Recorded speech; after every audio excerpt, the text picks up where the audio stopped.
You know nothing, Jon Snow. You have to go back, bitch. Got a theory, could be funny. Sit down. You never say C'est pas thank faux. you. That's what the money is for. C'est bon, Loulou? The danger. I am the one who knocks. I think that I may be the voice of my generation. Bonjour tout le monde et bienvenue dans la saison 2 de PIC TV, le podcast qui décortique les tendances et l'actualité des séries. Je m'appelle Anaïs Bordage et je suis en studio avec la taureau alpha de cette émission, Marie Telling. Bonjour Marie. Bonjour Anaïs. On est super contente de vous retrouver pour cette saison 2 qu'on espère encore plus riche, encore plus folle, encore plus iconoclaste. Et pour ce premier numéro de l'année, on vous parle de la série la plus populaire du câble américain en ce moment. Plus de 7 millions de téléspectateurs pour le premier épisode de la saison 3, diffusé en juin aux États-Unis, c'est juste énorme. Pourtant, vous n'en avez sans doute jamais entendu parler et elle n'est pas diffusée en France. Cette série, c'est Yellowstone, diffusée sur Paramount TV. Elle explose les records en Amérique, mais passe complètement inaperçue dans la conversation médiatique. De quoi ça parle ? D'une famille qui tient un ranch dans le Montana et qui passe son temps à râler, tuer des gens et courir après des vaches. Comment expliquer ce succès, aussi phénoménal que discret ? On vous dit tout dans cet épisode. Mais avant ça, le pic de la semaine. Marie, c'est quoi le pic de ta semaine ? Alors moi, j'ai passé l'été à éviter les séries comme la peste, donc je n'en ai vu aucune, pas une seule, sauf celle dont on vous parle aujourd'hui. Et cette diète sérielle m'a fait le plus grand bien après l'overdose de séries de ces dernières années. Je le recommande à tous les fans de séries, on est d'autant plus content de retrouver ses programmes préférés après un break. Et toi, Anaïs, c'est quoi ton pic ? Le pic de ma semaine, c'est l'arrivée sur Netflix d'une nouvelle saison de Chef's Table, la série documentaire sur les grands restaurants et les grands chefs. Et cette saison me plaît tout particulièrement puisque c'est une spéciale barbecue. Or, certains le savent déjà, j'ai vécu au Texas. Et là-bas, on mange beaucoup de spécialités barbecue, notamment des ribs, du brisket, du pulled pork, enfin beaucoup de viande. Et le barbecue, c'est un peu ma grande passion. Alors je dois dire que Chef's Table reste encore un peu enfermé dans sa formule dans cette nouvelle saison, c'est-à-dire qu'ils ont tendance à plus se concentrer sur la vie intime des chefs et sur des récits de parcours personnels un peu larmoyants, je trouve, plutôt que sur la technique culinaire en tant que telle. Donc c'est un peu frustrant, mais si comme moi vous avez juste envie de regarder de la poitrine de bœuf fumée qui bloblote, bah regardez Chef's Table Barbecue parce que vous serez pas déçus.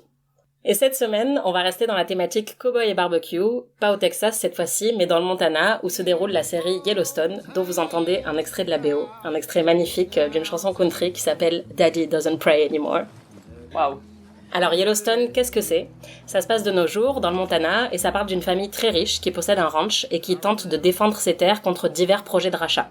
C'est avec Kelly Riley, mais si vous savez l'anglaise qui joue dans l'auberge espagnole, et Kevin Costner, mais si vous savez le vieux mec qui joue dans Les Figures de l'ombre et qui dit « À la NASA, on pisse tous de la même couleur ». Donc c'est Kevin Costner qui joue le patriarche de cette famille, Marie, et c'est lui qui veut à tout prix protéger son ranch des envahisseurs. Oui, Yellowstone, c'est vraiment les Indiens et les cow-boys revisités. Et je dis Indiens et cow-boys, bien sûr, on parle d'Amérindiens, hein, mais c'est vraiment le cliché des westerns indiens versus cow-boys. Sauf que bien sûr, ça se passe de nos jours, donc les circonstances sont différentes.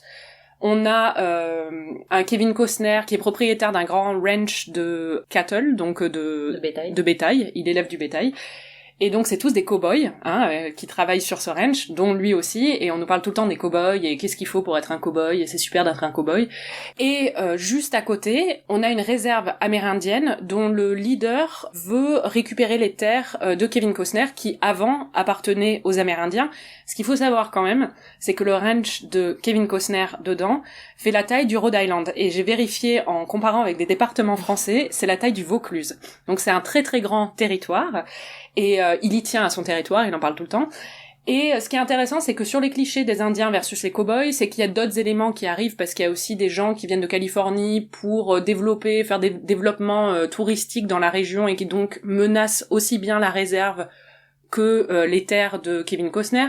Donc il y a toutes ces dynamiques qui sont intéressantes, c'est très cliché, et ce qui est parfois assez dingue dans la façon dont ça utilise ces clichés, c'est que ça essaie de les retourner, mais de façon très maladroite. Il y a un moment où une Amérindienne dit à Kevin Costner « Maintenant, c'est toi l'Indien ».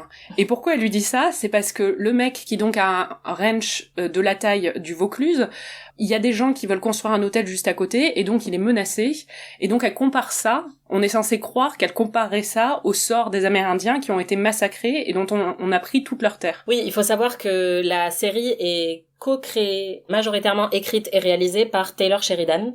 Pour resituer qui c'est un ancien acteur qui a incarné David Hale dans Sons of Anarchy pour les séries Phil, et qui est ensuite devenu scénariste, et notamment de western, puisqu'il a écrit les scénarios de Sicario et Comancheria, qui étaient nommés à plein d'Oscars il y a quelques années. Et ensuite, très récemment, il a réalisé un autre film western qui s'appelle Wind River, et qui avait déjà essuyé une petite polémique, puisque c'était avec Jeremy Renner et Elizabeth Olsen, qui venaient enquêter sur un meurtre dans une réserve amérindienne. Et donc c'était la vie d'une réserve amérindienne vue à travers les yeux d'un homme blanc, en gros. Donc il y avait déjà eu des critiques à l'époque sur Taylor Sheridan, qui lui-même est un homme blanc, qui a une grande passion pour les westerns et qui lui-même a grandi au Texas, mais qui du coup raconte un peu ses histoires de sa perspective de cow-boy, en fait. On sent qu'il veut avoir une perspective différente et qu'il veut renouveler le genre en justement en incluant beaucoup plus une perspective amérindienne. Le problème, c'est qu'il est pas très équipé pour le faire lui-même, et que son écriture est pas assez fine et subtile pour le faire, donc ça devient très maladroit. Après, ce qu'il faut dire, c'est que quand même au niveau du casting, on a rarement vu une série avec autant d'acteurs amérindiens. Ils ont souvent des seconds rôles, mais il y en a quand même énormément. Oui, et comme je le disais dans l'introduction, la série bat des records d'audience aux États-Unis. Le pilote de 2018 est immédiatement devenu l'épisode le plus regardé de Paramount TV, qui sort pas énormément de séries, mais qui avait déjà produit la série Waco. Donc pour ceux qui connaissent pas, c'était une série avec Tim Riggins de Friday Night Lights, et qui parlait de la fusillade de Waco, où en fait la secte de la branche des Davidiens a été assaillie par le FBI, et il y a eu beaucoup de morts, et donc c'était une mini-série qui retraçait un peu les événements qui ont mené à cette fusillade et à ce drame. Et depuis, l'audience de Yellowstone, donc depuis sa sortie en 2018, ne fait qu'augmenter de saison en saison. Et pour la plus récente, la saison 3, chaque épisode rassemblait en moyenne 6,5 millions de téléspectateurs. Donc c'est vraiment énorme. Le plot twist, c'est que c'est hyper nul. En fait, derrière les beaux paysages et le casting de stars, il faut quand même dire que c'est surtout un gros ramassis de clichés, cette série. Oui, en fait, c'est un soap opéra qui se donne des airs de prestige parce que c'est très bien filmé, mais ça reste un soap opéra, donc c'est très très cliché, c'est mal écrit. Et surtout, déjà il y a des répliques qui sont absolument ahurissantes, mais du coup c'est hyper drôle à regarder. Moi honnêtement, j'ai dû regarder toute la série, les 3 saisons en 10 jours, et j'ai un espèce de syndrome de Stockholm où ça me manque vachement, mais ça m'a fait tellement rire, c'est totalement absurde. Mais surtout au niveau de l'intrigue, il y a des gros problèmes, c'est-à-dire qu'ils sont tout le temps tous en train de s'entretuer, mais on comprend pas pourquoi. Parce qu'on se dit, mais ils sont juste en train de garder des vaches, pourquoi ils ont besoin de tuer tout le monde? Et en plus, on se retrouve avec des intrigues qui sont complètement fabriquées à l'envers, c'est-à-dire on appelle ça le reverse engineering en anglais. On sent qu'ils ont décidé que, par exemple, Beth, la fille de la famille, allait être une espèce de badass qui elle en a des couilles, parce qu'on sent vraiment qu'ils l'ont construit en fait comme une version très masculine d'une femme. Et en fait, au fil des saisons, ils dévoilent pourquoi elle est comme ça, mais on sent que cette histoire, cette backstory a complètement été fabriquée après la décision d'en faire un personnage comme ça. C'est-à-dire qu'ils fabriquent des histoires en arrière, en amont, qui vont expliquer son personnage. Et par exemple, il y a une autre intrigue qui devrait être majeure, c'est-à-dire que dans le premier épisode, quand même, il y a le fils aîné de la famille qui meurt. On n'en entend plus jamais parler. Il y a 4 enfants, il y en a un qui est mort dans le tout premier épisode, c'est censé être l'élément séminal de l'histoire. Il n'est pratiquement plus jamais mentionné. On ne voit jamais le deuil, alors que Kevin Costner vient de perdre son fils, on ne voit jamais son deuil. Il y a quelque chose quand même, on se dit, et ça arrive pendant toute la série, c'est-à-dire qu'il y a plein d'intrigues qui sont lancées à droite et à gauche, qui ne mènent nulle part, et il y a plein d'intrigues où on se demande, mais pourquoi je regarde ça, quoi, en fait? Ouais, on va écouter un extrait que personnellement j'adore, qui montre un peu le niveau de qualité de l'écriture, où c'est le personnage de Kevin Costner qui parle à son fils, et il est content parce que son plan de lui donner un travail a bien marché. Alors je vous laisse écouter, c'est vraiment fabuleux. Well, it's nice to see a plan work out for once. I guess your plan did work out, Dad. Well, not my plan, my dream maybe, but your plan. Your plan for me, if you want to get down to it. All right, well, if you want to get down to it, don't matter what my plan was, if it ain't your destiny. Voilà, donc je vais vous traduire pour ceux qui parlent pas anglais. En gros, le résumé, c'est c'était mon plan. Mais non, papa, c'était ton plan pour moi. Oui, enfin, si tu veux aller comme ça, c'était mon plan, mais c'était plutôt ton destin. Ok, mais c'était quand même un peu mon plan. Voilà, c'est vraiment... Et c'est ce niveau... En fait, si vous choisissez n'importe quel épisode de Yellowstone et que vous vous arrêtez à n'importe quel moment de l'épisode, vous trouverez une réplique comme ça. C'est juste incroyable. On a eu du mal à choisir des répliques pour cet épisode, tellement il y en avait en fait. Voilà, et comme disait Marie, c'est hyper soap opéra, donc c'est censé quand même être une histoire de ranch et d'une famille qui essaye de protéger ses terres, mais c'est hyper soapy. On a un nombre incalculable de meurtres, de fratricides, de trahisons, d'opérations d'espionnage vraiment très élaborées, c'est-à-dire qu'il y a un moment où il y a des méchants qui jettent des bottes de foin empoisonnées du haut d'un avion militaire en pleine nuit pour que les vaches soient empoisonnées. Enfin, j'ai jamais vu aucune vache qui a eu une vie aussi dramatique que celle de Yellowstone. Franchement, c'est vraiment beaucoup trop de drama pour des vaches. Et en fait, c'est incessant, c'est-à-dire que plus la série avance, plus on sort des intrigues de juste il faut acheter des chevaux et machin, et plus on rentre dans Scarface en fait. C'est vraiment, il y a un nombre de fusillades incalculable pour cette famille, quoi. Ouais, enfin, Scarface, c'est vraiment très généreux, parce que c'est vraiment pas Scarface. Déjà, à la base, je voulais dire Le Parrain, mais en fait, je me suis dit que c'était vraiment beaucoup trop généreux, donc j'ai un peu rétrogradé, mais... Et alors, le problème, c'est que c'est pas juste des mauvaises répliques qui sont, j'avoue, particulièrement savoureuses, c'est que toute l'idéologie qu'il y a derrière est quand même assez malsaine, notamment en ce qui concerne la masculinité toxique. Oui, c'est une série sur des hommes qui sont des vrais hommes, tu vois. C'est des vrais Américains, c'est des vrais hommes, et on te le répète tout le temps. Et en fait, par exemple, il y a un moment où t'as deux mecs qui se battent, je me souviens plus pourquoi, parce qu'ils sont tout le temps en train de se battre, et il y a Kevin Costner qui arrive, et l'un des deux mecs est quand même son fils, et l'autre est son protégé, et quelqu'un lui dit, est-ce qu'il faut qu'on les arrête? Il dit, non, laisse-les, ils ont besoin de ça pour grandir, tu vois. Et à un autre moment, il y a un personnage qui est un peu plus vulnérable, qui pleure de douleur, et on lui dit, oui, c'est dur de devenir un homme, mais c'est mieux que l'alternative, tu vois. Et il y a vraiment tout le temps cette idée de l'homme seul contre tous, seul contre la nature, qui arrive à dominer la nature. Il y a plein de moments où il y a un loup qui apparaît. Et un des personnages a un espèce de rapport bizarre avec le loup, parce que le loup le regarde tout le temps vers la route de sa vie. En fait, le loup le regarde faire l'amour avec sa femme, et il voit le loup, et il se dit, bah ouais, il veut juste nous regarder, quoi. Et on continue. Et après, il parle au loup, et le loup le comprend. Et vraiment, il y a un truc, en fait, il y a vraiment toute une mythologie de l'homme américain, du Grand Ouest, face à la nature, et face aux éléments, et qui protège ses terres. Et on en reparlera par rapport à l'idée de propriété privée, parce que c'est vraiment important. Mais il y a vraiment cette idée-là, et il y a une idée aussi par rapport aux femmes, dans la série aussi, en miroir de ça, quoi. Oui, bah en fait, à la fois les hommes, c'est vraiment comme tu disais le côté taciturne en fait, qui n'exprime pas ses émotions et qui ne s'exprime qu'à travers la force physique. Et pour les femmes, bah, on a parlé du personnage de Beth, c'est vraiment la plus grosse insulte faite aux femmes, je pense, de l'histoire de la télévision. Elle est jouée par Kelly Reilly qu'on aimait bien avant, mais maintenant on a un peu du mal à l'aimer, puisque la définition de ce personnage, en gros, c'est qu'elle a des gros seins et qu'elle est tout le temps en colère. C'est vraiment ses deux seules caractéristiques. Elle est tout le temps bourrée, elle a peur de rien, elle est vraiment, elle a pas sa langue dans sa poche. Et en fait, c'est un cliché assez sexiste aussi, puisque c'est une vision d'une femme qui est imaginée par des hommes, qui n'existe pas, qui est hyper bonne et qui en même temps a des vertus très masculines ou des qualités qu'on considère comme masculines, c'est-à-dire la force, l'absence de peur. Elle a des couilles en fait, quoi. C'est une femme avec des couilles et c'est un cliché profondément sexiste au final d'avoir une femme comme ça. Et d'ailleurs, les autres personnages féminins de la série sont aussi des archétypes. On a Monica qui est la femme amérindienne qui est l'archétype de la douceur et de l'innocence et de la sagesse. Et après, on a d'autres femmes qui sont des espèces de businesswoman en talons hauts comme Beth, qui sont genre des traînées mais qui sont aussi agents immobiliers / avocates / as de la finance qui détruisent tout sur leur passage et qui n'ont aucune émotion.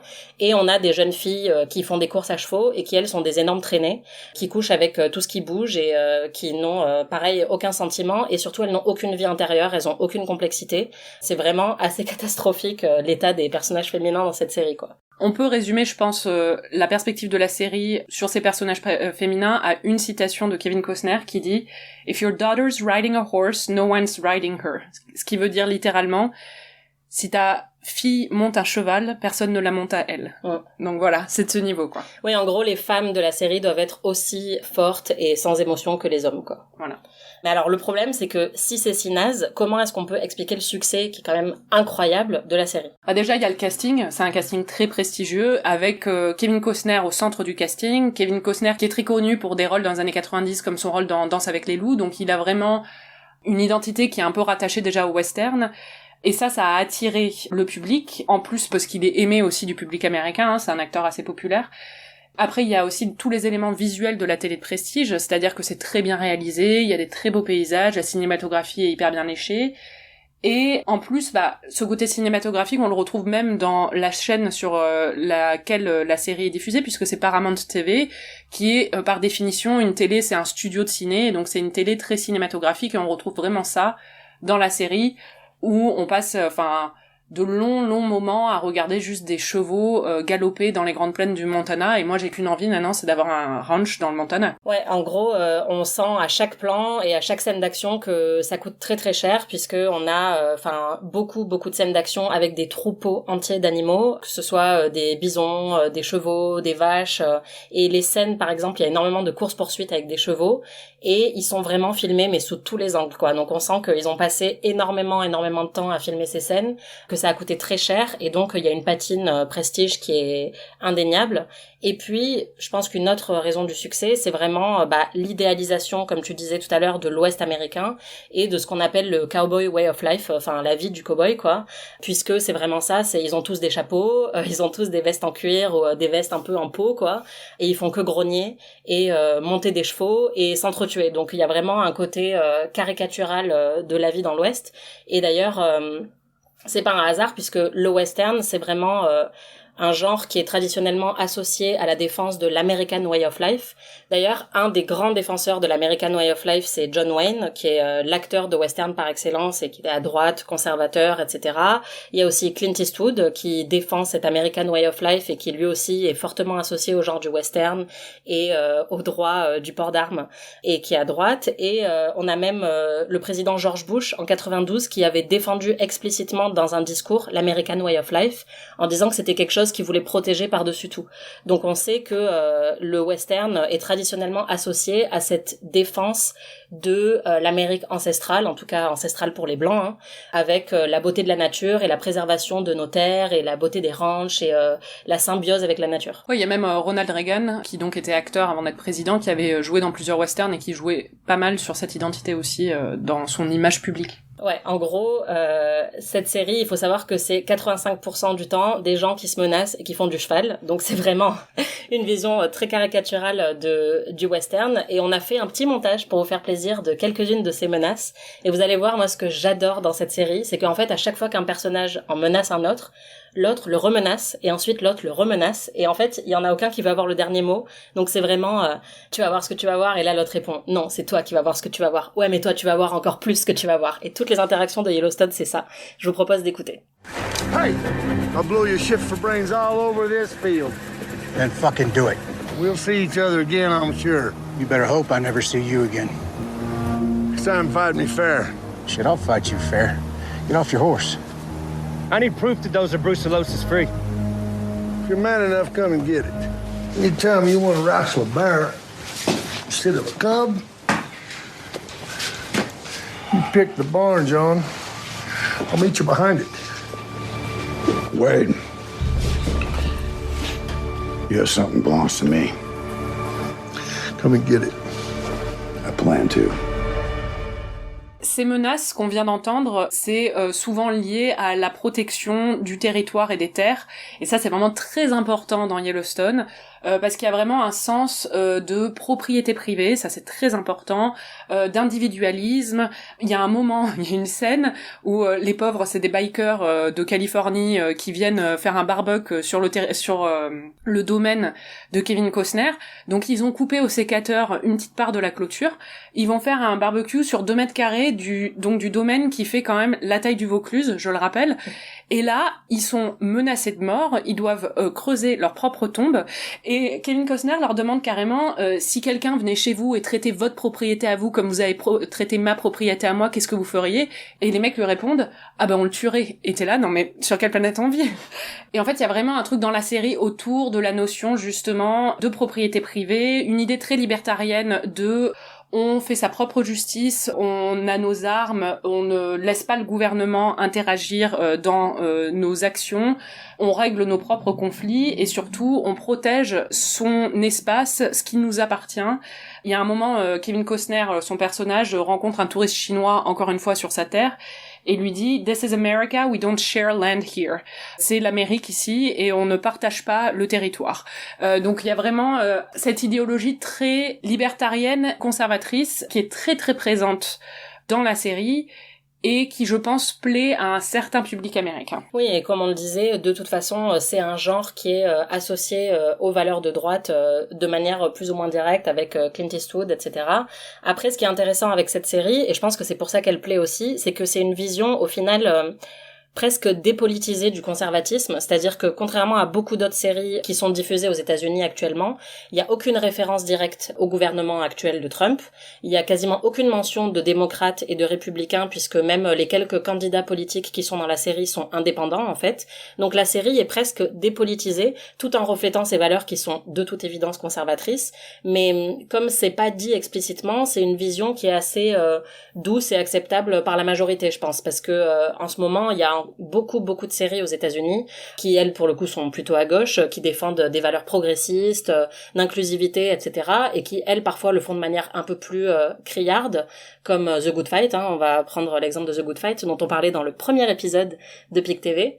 Et donc, je pense qu'il y a un certain public qui se reconnaît plus dans Yellowstone, parce que ça parle de politique sans parler de politique, en fait. Et ça a un côté peut-être, je sais pas, débranchage de cerveau qui doit plaire à certains. Je pense que c'est aussi une façon de confirmer leur idéologie de façon déculpabilisante. C'est-à-dire qu'il n'y a pas de conflit racial dans Yellowstone, il y a des conflits entre la réserve et le ranch, mais en même temps c'est dénué de sous-entendus raciaux. En fait, c'est vraiment sur qui est propriétaire de quoi, même s'il y a une histoire derrière, mais en même temps la façon dont il la traite est, on l'a dit, maladroite, mais complètement détachée de ces conflits-là.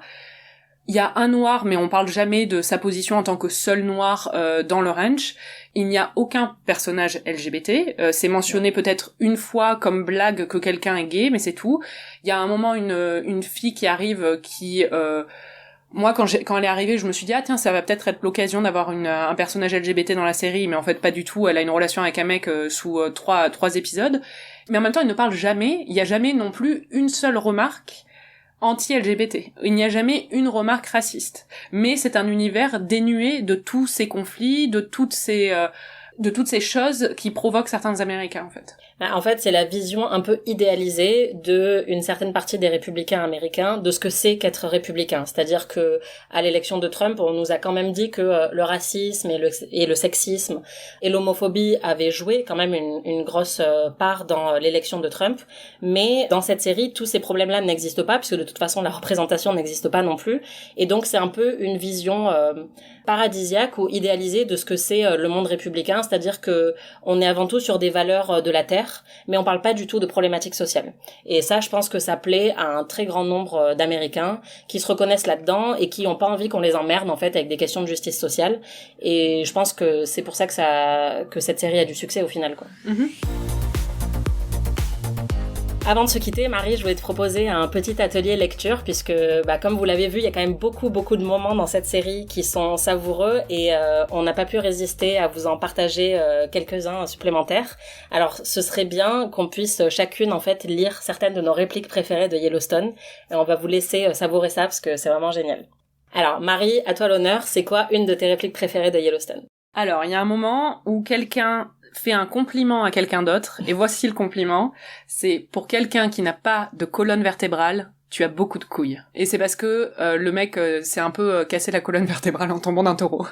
On en a une autre qui est, encore une fois, la différence fondamentale entre les hommes et les femmes selon Yellowstone. C'est ça la différence entre élever une fille et un fils. Tout ce qu'on fait avec une fille, c'est l'empêcher de se faire baiser. Tout ce qu'on fait avec un fils, c'est l'empêcher de se baiser lui-même. Incroyable. Il y a un autre moment où un mec invite une meuf, enfin, il invite Beth, la fille de la famille, à un festival de musique et elle lui dit « Non mais tu te fous de ma gueule, choisis quelque chose qui est plus en lien avec ma personnalité. » Et il lui dit « Tu vas aller te bourrer la gueule et regarder des loups qui tuent des élans dans le parc. » Et elle lui dit c'est moi qui conduis. Voilà. Magnifique. Alors, il faut préciser que c'est la meilleure histoire d'amour de la série. C'est entre Beth, qui est la meuf badass tout le temps à poil, et Rip, qui a toujours de la terre sur son visage, parce que c'est un vrai homme, donc il est jamais propre. Surtout, il n'enlève jamais son chapeau de cow-boy. On le voit 2 fois dans la série sans son chapeau. Quand il cuisine, il a son chapeau de cow-boy, quand on l'a pas vu se doucher, mais je suis sûre qu'il garde son chapeau de cow-boy, C'est il clair. a toujours son chapeau de cow-boy. On ne sait pas à quoi ressemblent ses cheveux. Mais en plus, le truc, ça c'est vrai, il faut le dire quand même, enfin, c'est que un des problèmes de la série, c'est que même dans les séries les plus nazes, souvent les histoires d'amour sont fun à regarder, et là vraiment pas. On sent que le mec ne sait pas écrire ça, il y a aucune tension sexuelle. Les histoires d'amour sont nullissimes. C'est clair. Alors, je vais partager une dernière de mes citations préférées, qui est, encore une fois, Beth, la meuf trop cool, qui dit « Si je mange un autre steak, ma prochaine coloscopie va devoir être faite avec un putain de tuyau de pompier. » Voilà, je pense que ça vous donne une petite idée de si vous avez envie de regarder Yellowstone ou pas après cet épisode. Moi, je le recommande vraiment chaudement, quoi. Moi aussi. Franchement, on s'est beaucoup amusé. Elle va vraiment beaucoup me manquer comme série. C'était PIC TV, merci Marie et merci à vous, chères auditrices, chers auditeurs, de nous avoir écoutés et d'être au rendez-vous pour cette 2e saison. Vous pouvez retrouver tous nos épisodes sur slate.fr ou sur votre appli de podcast préféré. On se retrouve dans 15 jours. En attendant, si vous avez aimé ce podcast, n'hésitez pas à nous mettre 5 étoiles et à déclarer votre flamme pour PIC TV sur les réseaux sociaux. À plus!